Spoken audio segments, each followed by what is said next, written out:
L'intérêt de l'enfant au centre des préoccupations de la municipalité spinalienne qui, en collaboration avec l'Éducation nationale, a engagé il y a quelques mois une large réflexion sur l'organisation du temps scolaire et périscolaire. Des ateliers ont même été organisés, associant notamment parents et enseignants. Et ce mardi soir, pour nourrir la réflexion, la ville invitait pour une conférence publique au théâtre municipal une chercheuse spécialiste des rythmes de l'enfant, Claire Lecomte. Mais déjà, pourquoi avoir entamé cette réflexion ? Je crois qu'avec les réformes successives des différents ministres, on a perdu effectivement l'esprit de l'aménagement du temps de l'enfant.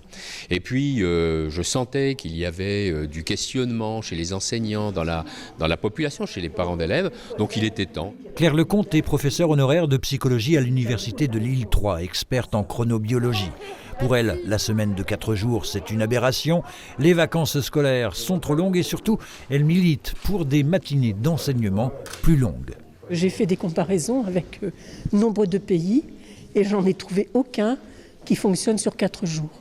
Donc ils ont des temps beaucoup plus longs pour étaler les apprentissages des enfants avec des journées moins compressées, moins denses. J'ai accompagné beaucoup de communes pendant le temps de la réforme et j'avais proposé ça aux enseignants en leur disant si vous augmentez les matinées, vous verrez que vous travaillerez autrement, totalement autrement. Quant à l'école le samedi matin, Claire Lecomte y est aussi favorable.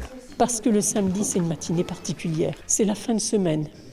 Ce qui veut dire que tout ce qu'on a fait dans la semaine, s'il y a eu un petit creux dans la semaine, on a le samedi matin pour boucler les choses. Et ils étaient nombreux hier soir à venir l'écouter, en majorité des enseignants. Mais qu'en attendaient-ils ?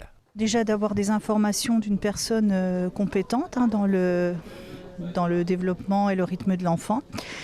Et puis voir un petit peu ce qui va être proposé, où on va avec les ATE.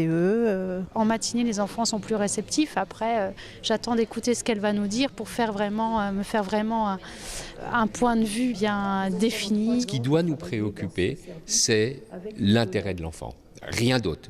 Pas de l'enseignant, pas des parents, l'intérêt de l'enfant. Actuellement, toutes les écoles sur Épinal fonctionnent en 4 jours et demi, toutes sauf 2, dont l'école du centre. Les enfants n'ont donc plus cours le mercredi matin. Est-ce que c'est pas trop condensé pour les enfants, à votre avis ? Les heures par journée sont exactement les mêmes qu'à 4 jours et demi, puisqu'on venait à 6 heures par jour. Donc c'était le même cas l'année dernière, mais bon, on a le mercredi matin libéré. Une grande consultation sera lancée sur Épinal au début de l'année prochaine pour arriver en septembre 2023 avec les écoles qui le souhaiteront vers un aménagement du temps de l'enfant revisité mais qui, par le sport et la culture, le prépareront à devenir un citoyen de demain.